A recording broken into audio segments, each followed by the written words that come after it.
모션 튜닝에 입고된 리즈라이프 팀 이민경 선수의 작업기를 보내드립니다.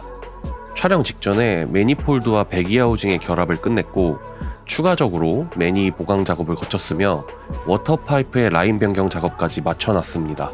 기존의 순정 수온 조절 어셈블리에서 뻗어나오는 워터파이프는 트윈 터보 작업을 하면서 터빈이 걸리기 때문에 기존 라인에서 이렇게 수정을 해줘야 합니다.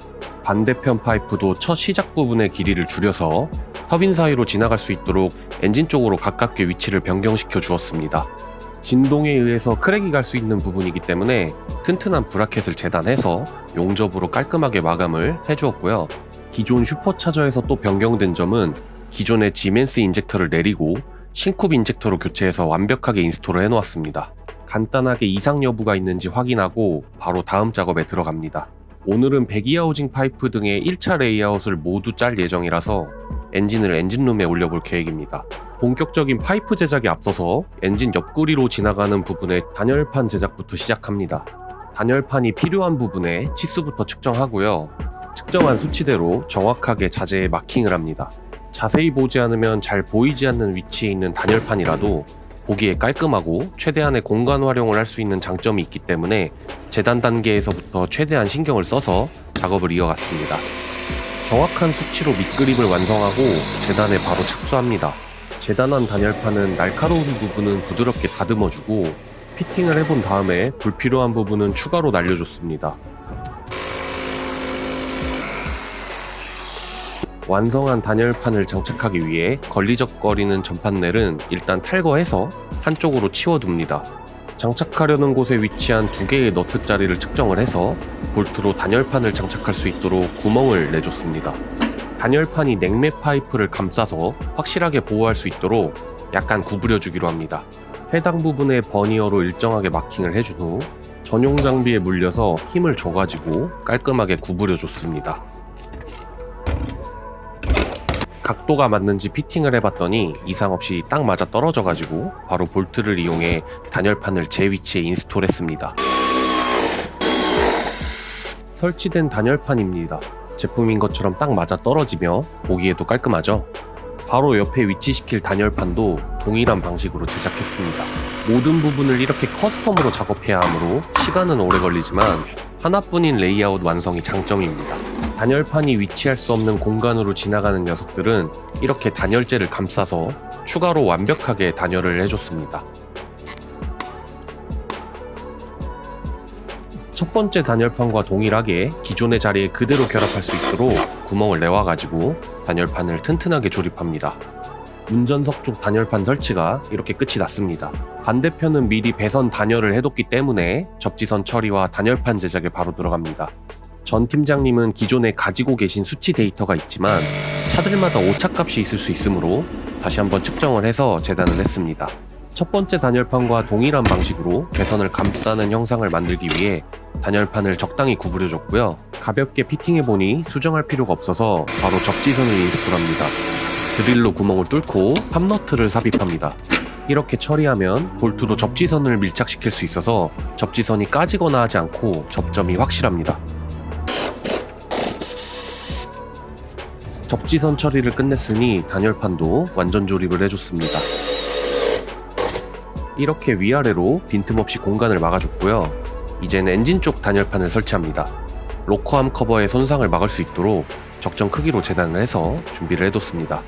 단열판을 고정할 수 있도록 추가 브라켓과의 용접을 준비합니다. 적당한 위치를 잡아 볼트로 고정을 해놓고 잡아놓은 위치 그대로 가접을 해줬습니다. 가접을 끝내고 용접 다이에서 완전 용접을 하기 위해 단열판 아세이를 분해합니다. 꺼내면서 간단하게 이상 유무를 체크해주고 이상이 없으면 완전 용접으로 마무리해주면 됩니다.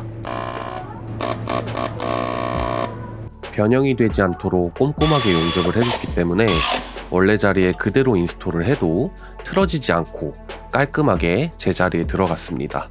엄청 좁은 공간이지만 앞뒤로 어느 정도의 여유가 있고 확실한 단열 성능을 내줄 수 있겠네요.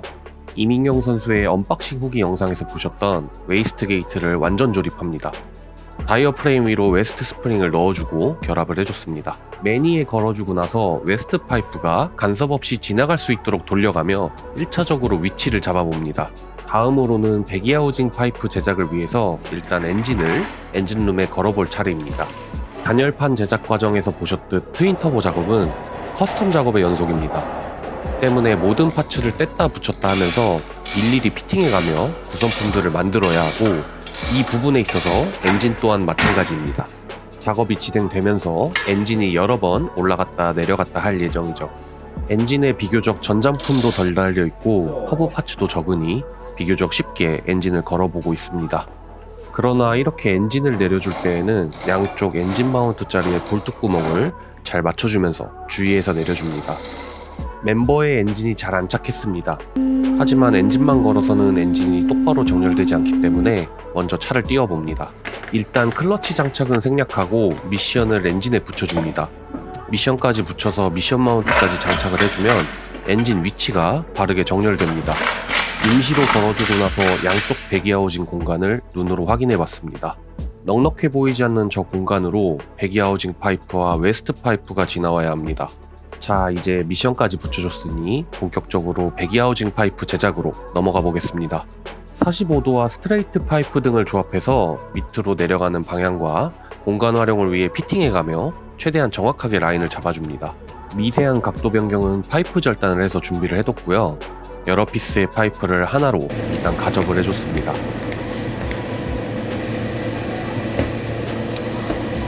하나로 합쳐진 파이프를 다시 배기하우징에 피팅해봅니다. 이렇게 눈과 손으로 하나하나 위치를 잡아가며 라인을 완성해 나가면 됩니다. 트윈터보 작업이 오래 걸리는 이유를 궁금해하시는 분들이 은근히 많으신데, 소개드리는 이런 장면들을 보시면 아마 한 번에 이해가 되실 겁니다. 여러 번의 가접과 수정을 통해 운전석 쪽에 배기하우징 라인을 맞춰놨습니다. 다시 차를 띄워서 플랜지를 끝단에 가접을 하고 다시 차를 내려 파이핑을 분해해서 완전 용접에 들어갑니다.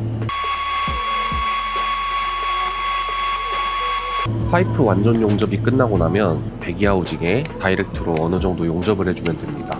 제 차 엔진을 내리면서 틀어질 수도 있기 때문에 하우징 용접은 좀 더 신경 써줬습니다. 양쪽 단열판 사이로 배기하우징이 잘 들어찼고 뒤로는 배기하우징 파이프가 잘 내려가 자리를 잡았습니다. 조수석 쪽 역시 동일하게 파이프를 짜줬고요. 당장은 운전석 쪽보다는 공간이 좀 더 넉넉해 보이지만 추후 공간 활용을 이상적으로 하기 위해 신경 써서 배기하우징 파이프를 하우징에 용접해줬습니다. 양쪽 배기하우징 파이프 위치를 잘 잡아줬습니다. 이제 다시 엔진을 내리기 위해 차를 띄우고 미션 분해를 준비합니다. 아까 보셨듯이 최소한의 볼트만 걸어주고 클러치도 넣지 않았기 때문에 간단하게 미션을 떨어뜨립니다. 안전하게 미션 탈착이 완료되었으면 일단 미션은 치워두고 엔진을 내려주기 위해 차를 다시 내립니다. 엔진을 내려서 매니폴드를 통으로 분해하기 위한 준비를 시작합니다. 배기하우징 같은 완전 용접을 할 공간이 나오지 않는 부분이 꽤 있기 때문에 이렇게 통째로 내려서 작업을 해야 하죠. 매니 지지대를 잡고 있는 엔진 마운트를 분해하고 임시로 걸어둔 두 개의 너트를 풀어주면 매니와 배기하우징, 웨이스트 게이트 아세이가 이렇게 통째로 나오게 됩니다. 트윈터보니까 역시 반대편도 동일한 방법으로 아세이를 통째로 분리해서 용접 따위로 옮겨줍니다. 이제 빠짐없이 모든 부분들을 완전 용접해줄 차례입니다. 구성품들의 크랙을 방지할 내구성 부분에서 아주 중요한 과정이 되겠습니다.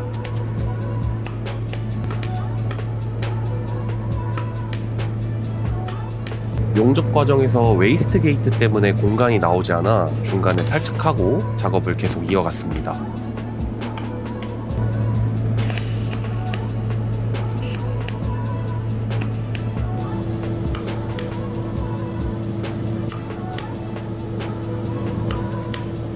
마무리로 산소 센서를 걸 수 있도록 산소 센서 브라켓을 추가로 커스텀 제작해 자리를 잡아줍니다. 이렇게 양쪽 모두 완전 용접이 끝이 났습니다. 용접된 부분을 잘 살펴보니 퀄리티가 장난이 아니었죠. 완성된 매니 아세이를 다시 엔진에 붙여줄 차례입니다. 볼트 구멍에 맞춰서 이렇게 쏙 넣어주면 되는데요. 전 팀장님이 손을 놓아도 매니가 쏟아져 내리지 않는 게 보이실 겁니다. 이는 매니 지지대와 보강대를 적절한 위치에 배치하고 튼튼하게 용접해서 힘이 고르게 분산될 수 있게 설계를 했기 때문입니다. 조립을 해주고 반대편으로 넘어갑니다. 역시나 완벽한 설계로 매니가 혼자 잘 버티고 있습니다. 엔진 마운트 조립을 시작으로 반대편과 똑같이 너트 2개를 조여줘서 매니를 엔진에 밀착시켜줬습니다. 이번엔 방금 완성된 배기하우징 파이프에도 내구성 확보를 위한 보강대 설치에 들어갑니다. 치수를 측정하고 자재를 재단합니다. 앞에서 했었듯이 직접 적당한 위치를 잡아서 브라켓을 엔진에 조립하기 위해 볼트구멍을 내줬습니다. 완성된 브라켓을 엔진에 붙여주고 이번엔 지지대 치수를 정확히 측정해서 봉 타입의 자재를 재단합니다.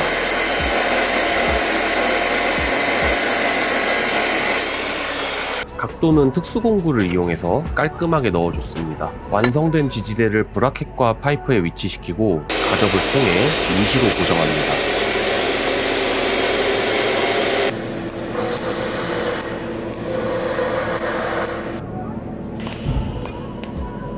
가접된 위치가 좋다면 본격적으로 튼튼하게 완전 용접을 시작합니다. 이렇게 배기하우징 파이프의 보강도 양쪽 모두 완료했습니다. 자, 이제 임시로 붙여둔 로커암 커버를 교체하기 위해 다시 분해를 시작합니다. 양쪽 매니 아세이부터 탈거를 하고 이번에는 추가로 더 많은 부분을 떨어뜨려 줄 겁니다. 개조해놓은 냉각수 파이프도 탈거를 시작합니다. 이렇게 앞뒤 볼트 2개와 추가로 제작한 브라켓을 해체하면 통째로 뺄 수 있습니다. 반대편도 동일하게 빼줬고요. 이외에도 엔진 코일과 단열판들까지 추가로 전부 분해를 했습니다. 한 김에 냉각수 파이프는 방청 처리까지 끝냈고요. 이제 임시로 붙여둔 로커암 커버를 양쪽 모두 드러냅니다. 신품 로커암 커버를 완전 조립해 줄 것이기 때문에 헤드에 닿는 면을 깨끗하게 정돈해 줬습니다. 구독자분들이시라면 미리 스포해드렸던 로커암 커버가 등장합니다. 이민경 선수와 어울리는 핫핑크 색상으로 커스텀 도색을 해놨습니다. 양쪽 모두 덮어주고 나니 여성 드리프터의 하나뿐인 엔진임이 티가 나기 시작합니다. 이제 로커암 커버의 완전 조립을 위해 볼트들을 전부 걸어줍니다. 1차로 라쳇을 이용해서 어느 정도 볼트들을 조여준 후에 어느 정도 힘을 받게 되면 토크렌치를 이용해서 적정 토크 값으로 마무리해줬습니다. 3.8 엔진 아세이는 이렇게 조립이 완료되었습니다. 앞서 작업했던 내용들을 보셨듯 이제 앞으로도 많은 부품들을 뗐다 붙였다 하면서 모든 구성품들을 커스텀 제작해야 합니다. 하지만 출고까지의 작업 시간은 그렇게 오래 걸리지는 않을 것으로 보입니다. 리즈라이프 팀 이민경 선수의 트윈터보 작업기가 이렇게 시작되었습니다.